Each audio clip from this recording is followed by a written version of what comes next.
Bismillahirrahmanirrahim. Assalamualaikum warahmatullahi wabarakatuh.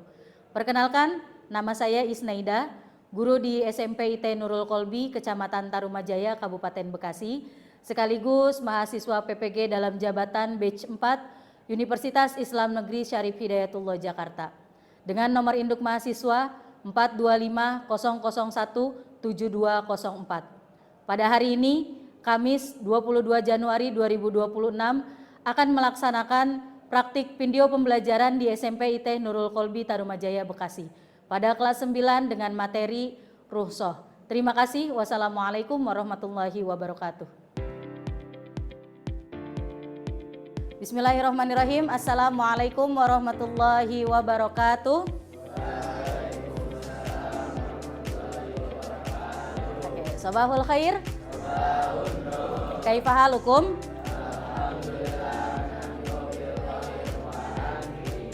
Alhamdulillah nabi khair wa afiyah.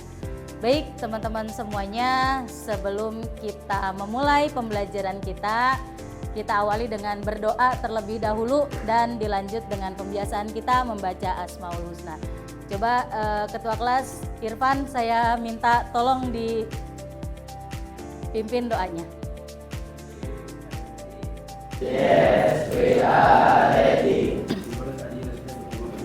Bismillahirrahmanirrahim. Rabbi zidna ilma warzuqna fahma. Ya Allah, please and the best knowledge and the true understanding for us. Amin. Bismillahirrahmanirrahim.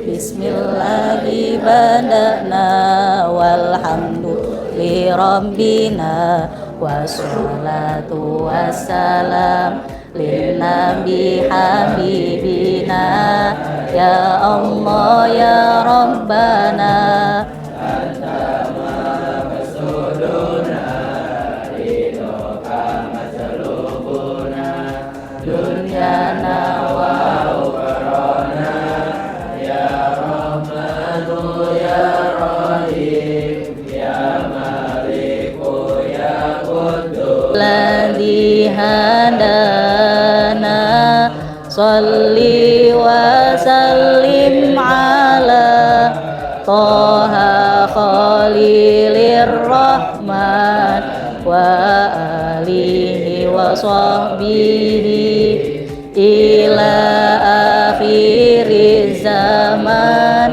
Amin.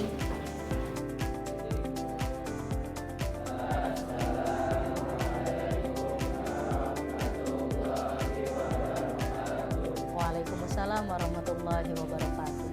Ya, semoga dengan pembacaan doa, dengan pembacaan Asmaul Husna, ya kita bisa dimudahkan di dalam belajar dan apa yang kita pelajari bisa bermanfaat untuk kita semua. Amin ya rabbal alamin. Oke, selanjutnya untuk mengecek kehadiran di sini Mrs. Nai akan absensi terlebih dahulu ya. Ahmad Adelar Zafir hadir, baik. Ahmad Faidul Ilmi, Alexena, Ananda Irfan, Jara, Dafa Hafiz, Zakir, Faiza Damira, Fatir Alfat, Ikhbar Muhammad Sakib, Hawaris Miaska, Lutfan Kholaifal Ardi, Muhammad Ardiansyah, Muhammad Fadli Saputra, Muhammad Rizky Noval, Muhammad Zaki, Mutiara hadir ya, Nadira, Nihru, Raisya Valentina. Oke, alhamdulillah untuk hari ini teman-teman semuanya hadir ya, dan mudah-mudahan bisa mengikuti pelajaran kita dengan baik. Baik, sebelumnya coba dicek, lihat kolong mejanya atau kolong bangkunya ada sampah atau tidak. Jika ada sampah silakan disimpan di saku terlebih dahulu, nanti setelah pelajaran baru dibuang ke tempat sampah. Sudah tidak ada sampahnya di kolong? Tidak ada ya, alhamdulillah. Sebelumnya Mrs. Nai ingin menyampaikan tujuan pembelajaran kita pada hari ini. Yang pertama, peserta didik memahami ruhshoh dengan baik dan benar. Ya, jadi ketika kalian mendengar ruhshoh, kalian udah tahu nih ruhshoh di sini artinya meringankan. Ya, berarti terkait apa? Terkait dengan ibadah. Terus apa lagi? Yang kedua, peserta didik dapat menjelaskan makna rukhsah, ya, dalil tentang rukhsah dan hikmah-hikmah rukhsah. Yang ketiga, peserta didik dapat menganalisis rukhsah yang dapat diterapkan dalam kehidupan sehari-hari. Ini adalah tujuan pembelajaran kita pada hari ini. Pembelajaran kita hari ini adalah PAI bab 9. Silakan dibuka. Pendidikan Agama Islam bab 9. Tentang apa bab 9? Rukhsah. Ya, rukhsah. Ada yang tahu apa arti rukhsah? Ada yang pernah dengar? Apa sih rukhsah? Keringanan. Oke, rukhsah artinya keringanan. Ada lagi? Kelonggaran. Baik, keringanan, kelonggaran. Ada lagi yang lain? Dalam hal apa nih? Rukhsah di sini keringanan dan kelonggaran dalam hal apa? Dalam hal beribadah. Beribadah apa aja sih? Ada ibadah sholat, ada ibadah puasa, ibadah zakat dan haji. Oke. Nah, untuk pertemuan kita sebelumnya, ya, sebelumnya kita belajar tentang kodo dan kodar. Masih ada yang ingat apa sih kodo dan kodar? Coba, siapa yang masih ingat? Boleh angkat tangannya yang masih ingat. Oke, Fatir. Coba Fatir, apa sih kodo dan kodar itu?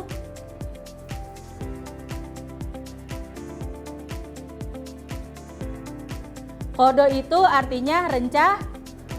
Rencana siapa? Rencana Allah. Dan kodarnya perwujudan dari rencana Allah. Nah, kodo dan kodar tidak dapat dipisahkan. Di mana ada kodo, di situ ada kodar. Karena kodo ini rencana Allah dan kodarnya adalah perwujudan dari rencana. Oke, kodo dan kodar termasuk di dalam rukun apa sih? Rukun iman. Ada berapa rukun iman? Ada 6 ya. Apa saja 6 rukun iman ini? Coba Ilmi. Yang pertama rukun iman apa? Iman kepada Allah. Yang kedua, iman kepada malaikat Allah. Yang ketiga, iman kepada kitab Allah. Yang keempat, iman kepada Rasul. Oke, yang kelima, yang keenam.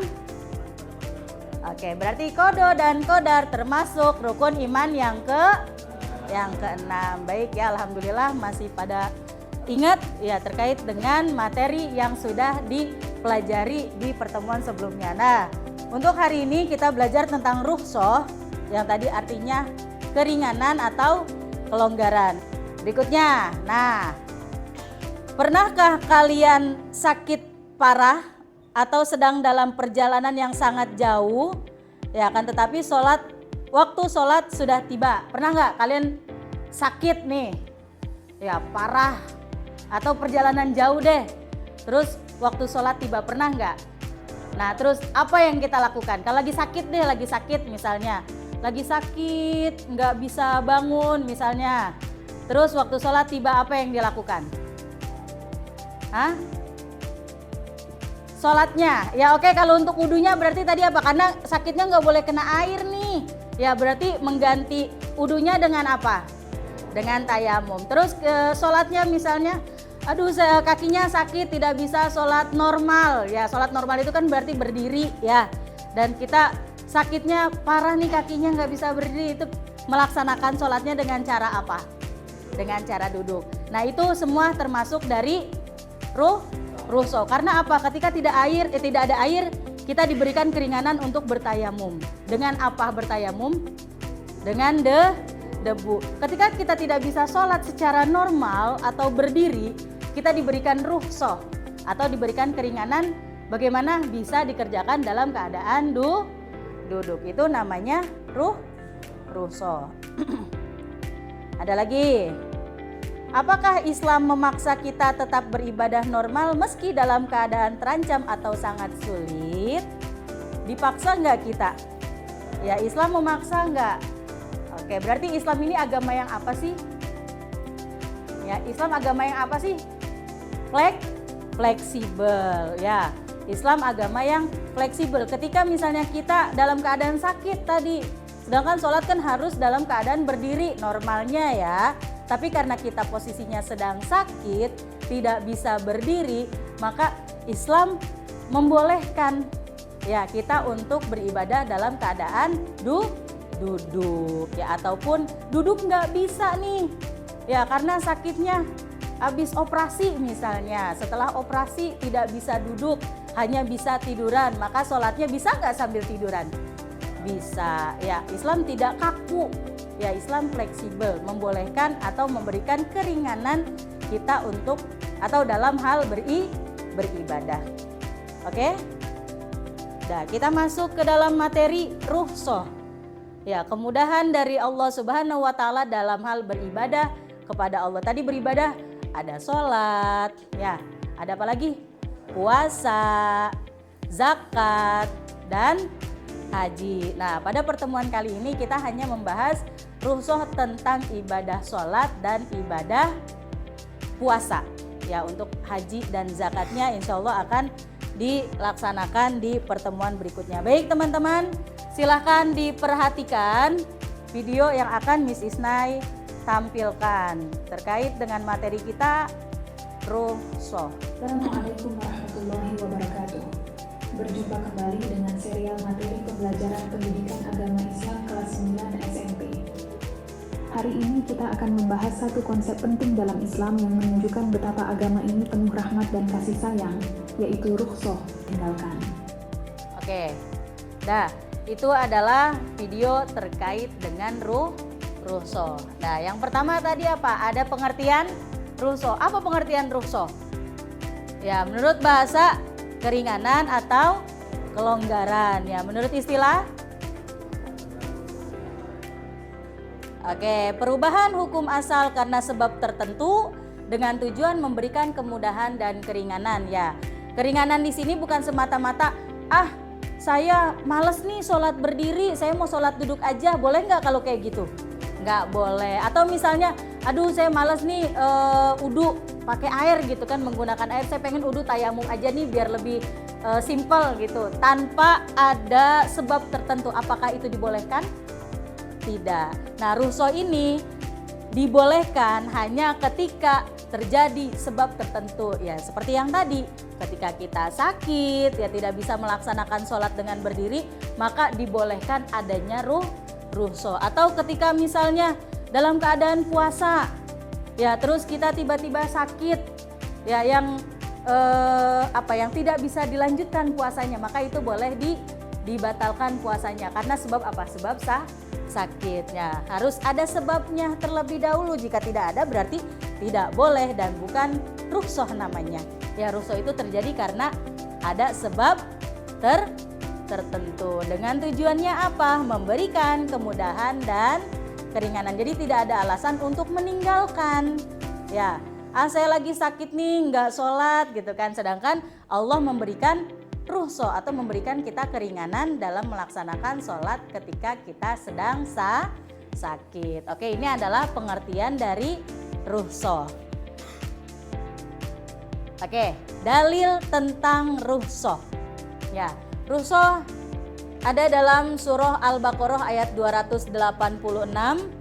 Ya, la yukallifullahu nafsan illa wus'aha laha ma kasabat wa 'alaiha maktasabat. Ya, artinya Allah tidak membebani seseorang kecuali menurut kesanggupannya. Ya, baginya ada sesuatu. Ya, sesuatu di sini adalah pahala dari kebajikan yang diusahakannya, dan terhadapnya ada pula sesuatu atau siksaan atas kejahatan yang diperbuatnya. Jadi, ketika kita melakukan perbuatan baik, maka itu akan bernilai pahala, dan ketika kita melakukan kejahatan itu pun ada siksaannya. Ini dalil tentang rukhsah ada di dalam surah Al-Baqarah ayat 286. Sudah bisa dihafal? Ya. Sudah ini familiar ini ya. Ayat Al-Qur'annya familiar ya. La yukallifullahu nafsan laha ma kasabat. Oke, berarti nanti harus tahu nih ketika ditanya apa dalil tentang rukhsah. Dalil tentang rukhsah terdapat pada surah Al-Baqarah ayat 286. Paham ya? Oke, lanjut. Nah, contoh-contoh rukhsah tadi yang Mrs. Nay bilang, ketika misalnya dalam perjalanan jauh ya. Perjalanan jauh ya dibolehkan memendekkan atau menggabungkan waktu sholat misalnya. Perjalanan dari Jakarta ke Yogyakarta misalnya, nah itu kan butuh berapa jam ya, dan itu dibolehkan untuk memendekkan dan menggabungkan. Nah di dalam sholat, memendekkan sholat ini apa namanya? Apa ayo? Memendekkan sholat apa? Memendekkan qosor ya. Kalau memendekkan qosor dari 4 rakaat menjadi 2 rakaat itu namanya qosor. Kalau menggabungkan 2 waktu sholat jamak ya, harus bisa dibedakan ya, mana jamak mana qosor. Selanjutnya, ketika misalnya kita ingin sholat dan kita tidak bisa menemukan air, mungkin lagi kekeringan misalnya, musim kemarau, tidak ada air sama sekali ya, hanya ada air untuk minum misalnya. Nah itu diberikan rukhsah atau keringanan berupa apa? Berupa tayamum ya, karena media tayamum adalah debu. Selanjutnya, ketika kita sedang sakit ya dan tidak memungkinkan kita untuk melaksanakan ibadah puasa, maka kita diperbolehkan tidak berpuasa selama atau ketika kita sedang sakit. Itu adalah contoh-contoh rukhsah. Nah, ini syarat yang tadi. Tidak ada rukhsah jika tidak ada sebab tertentu. Ya, kalau disengaja berarti itu namanya bukan rukhsah. Makanya harus ada sebabnya dulu baru ada rukhsah. Apa aja? Ya, yang pertama, ada keadaan yang mempersulit seseorang untuk melaksanakan ibadah secara normal. Tadi ya, sakit misalnya, ya yang kita tidak bisa berdiri, ya itu kan berarti kita tidak bisa melaksanakan sholat secara normal. Maka diperbolehkan melaksanakan sholat dalam keadaan duduk ataupun berbaring. Ya. Terus yang kedua, tidak ada kemampuan untuk menjalankan ibadah secara normal. Ya tadi ketika kita sedang sakit kan kita tidak bisa melaksanakan ibadah secara normal, maka diperbolehkan atau diberikan keringanan. Ya, ini namanya rukhsah. Yang terakhir, tidak ada kemampuan untuk mengganti ibadah yang telah ditinggalkan. Nah ini baru diperbolehkan adanya rukhsah atau keringanan di dalam beribadah. Baik, sampai di sini bisa dipahami tentang rukhsah. Ya, rukhsah di sini berarti dalam hal ibadah. Ya, ketika kita ada sebab tertentu, maka insya Allah maka kita diperbolehkan atau diberikan rukhsah atau keringanan. Baik ya teman-teman, sudah tidak ada pertanyaan terkait rukhsah ya? Sudah paham semuanya? Nah, lanjut di tugas kelompok. Ya, kemarin Mrs. Nay sudah membagi kelompok. Di sini saya akan memberikan LKPD-nya. Ya, di dalam LKPD ini berisi tentang kasus-kasus ya yang harus kalian diskusikan dengan teman-teman. Ya, nanti kalian keluarkan akar masalah dari kasus yang ada, lalu berikan solusinya seperti apa. Kelompok 2, silakan dibaca ya. Kelompok 3 dan ini kelompok 4. Oke, sebelum kita lanjut ke tugas kelompok, kita ice breaking terlebih dahulu ya. Soalnya kelihatannya kayak udah mulai ngantuk-ngantuk nih, matanya udah mulai ya. Ice breaking, ketika saya bilang pagi berarti tepuk ya, pagi. Siang 2, betul, siang 2. Kalau sore 3. Kalau malam kenapa enggak? Ya, malam waktunya bobo, waktunya istirahat, jadi tidak boleh berisik. Pagi, siang, sore, malam. Nah, ya, oke, lagi. Pagi, sore, pagi. Nah, kebanyakan nggak tuh? Baik, sepertinya sudah melek semua. Dan sekarang silahkan didiskusikan dengan teman kelompok. Nanti setelah itu dipresentasikan ke depan. Jika ada pertanyaan boleh angkat tangan, nanti akan saya jelaskan.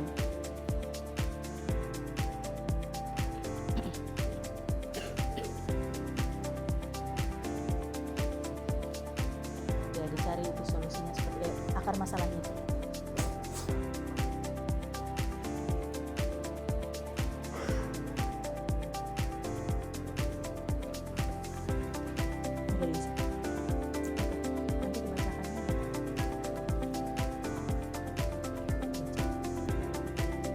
Baik, berarti semuanya sudah selesai ya. Nah, waktunya untuk presentasi di depan dimulai dari kelompok 1. Ya, disiapkan 2 orang untuk presentasi. Dan teman-teman, jika nanti ada pertanyaan boleh disiapkan pertanyaannya. Ayo kita persilahkan untuk kelompok 1. Assalamualaikum warahmatullahi wabarakatuh. Waalaikumsalam warahmatullahi wabarakatuh. Perkenalkan, kami dari kelompok 1. Nama saya Nopal. Dengan rekan saya Saka. Di sini saya akan menjelaskan berdasarkan identifikasi kelompok kami. Jadi kelompok pertama, kasusnya itu perjalanan jauh, sholat jamak dan qasar. Jadi di sini kita analisis kasus yang pertama, keluarga Ahmad, sholat jamak dan qasar.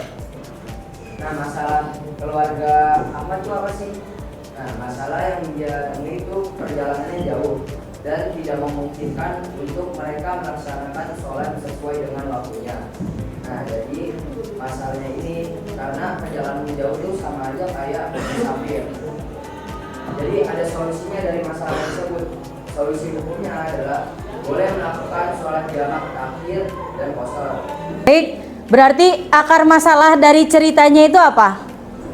Keluarga Ahmad itu tidak melaksanakan sholat sesuai dengan waktunya karena ada perjalanan jauh. Oke, akar masalahnya adalah keluarga Ahmad sedang melakukan perjalanan jauh dari Jakarta ke Yogyakarta. Nah, akar masalahnya di situ. Di perjalanan, ya macet. Ya, jadi tidak bisa melakukan sholat zuhur. Ya, saking macetnya tidak bisa berhenti di rest area, gitu kan ya? Makanya ketika sampai di rest area waktunya itu sudah pukul 17.30. Berarti kan waktu zuhurnya sudah terlewat. Ya, masuk di asar, maka dirukhsah atau diperbolehkan melakukan sholat zuhur di waktu asar. Dengan cara apa tadi? Menjamak. Nah, niat jamaknya berarti jamak apa? Jamak takdim atau jamak takhir? Jamak takhir, karena dilakukan di sholat yang kedua atau di akhir. Oke, niatnya tadi seperti apa teman-teman?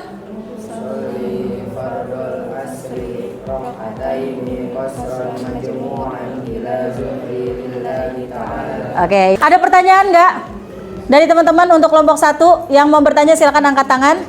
Oke, baik, silakan Eca. Berapa jarak tempat yang diperbolehkan untuk melakukan rukhsah? Jarak tempuh. Jarak tempuh yang diperbolehkan untuk rukhsah ini jamak takhirnya itu sekitar 80 km.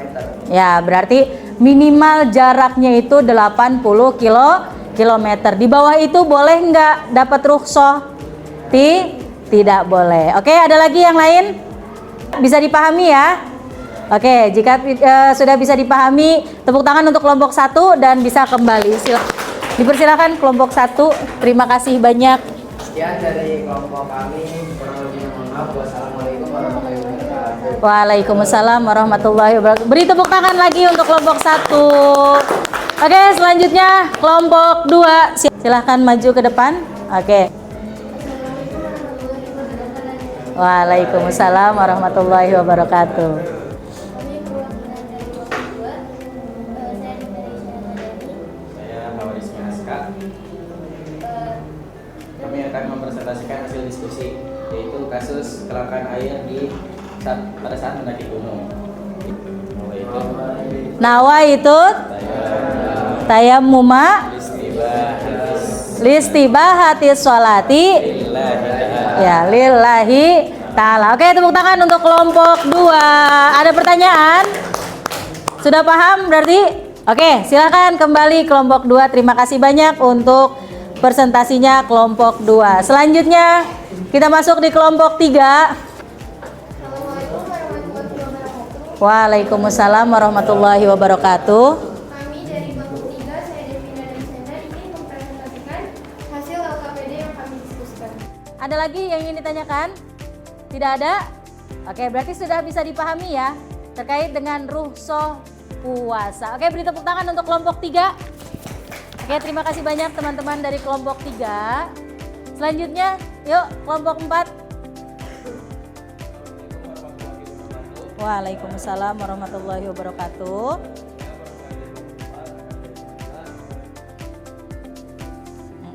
Ingin mempresentasikan hasil bermusyawarah kita. Hasil diskusi. Rukhsah atau mendapatkan rukhsah boleh melakukan sholat dengan cara duduk ataupun berbaring. Oke, tepuk tangan untuk kelompok 4. Ya, silakan. Terima kasih banyak teman-teman. Ya, alhamdulillah berarti semuanya sudah paham ya dengan materi rukhsah kita, baik itu yang tadi berkenaan dengan perjalanan jauh dengan batas jarak tempuh minimal berapa tadi?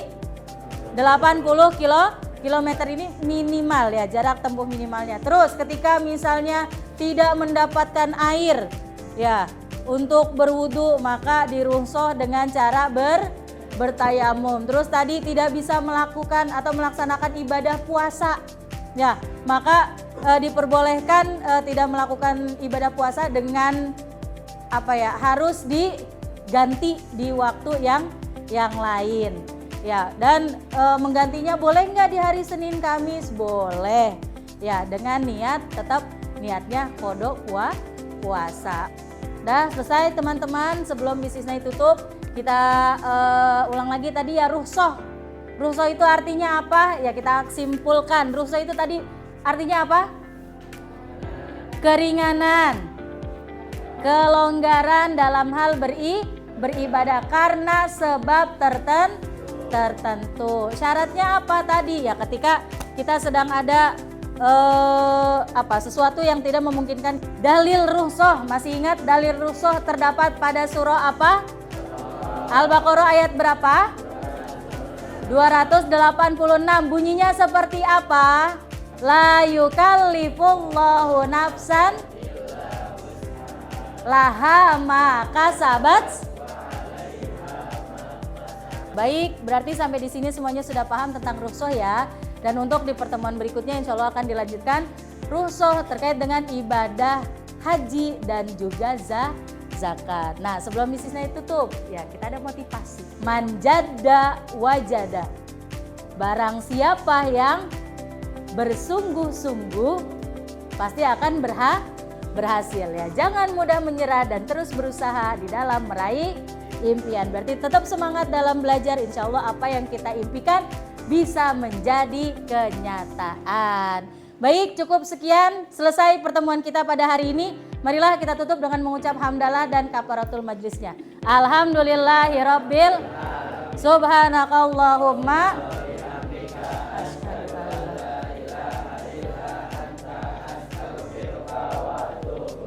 Oke, baik teman-teman semuanya, terima kasih banyak atas perhatiannya dan mohon maaf bila banyak kekurangan. Ya, cukup sekian. Billahi taufiq wal hidayah. Wassalamualaikum warahmatullahi wabarakatuh.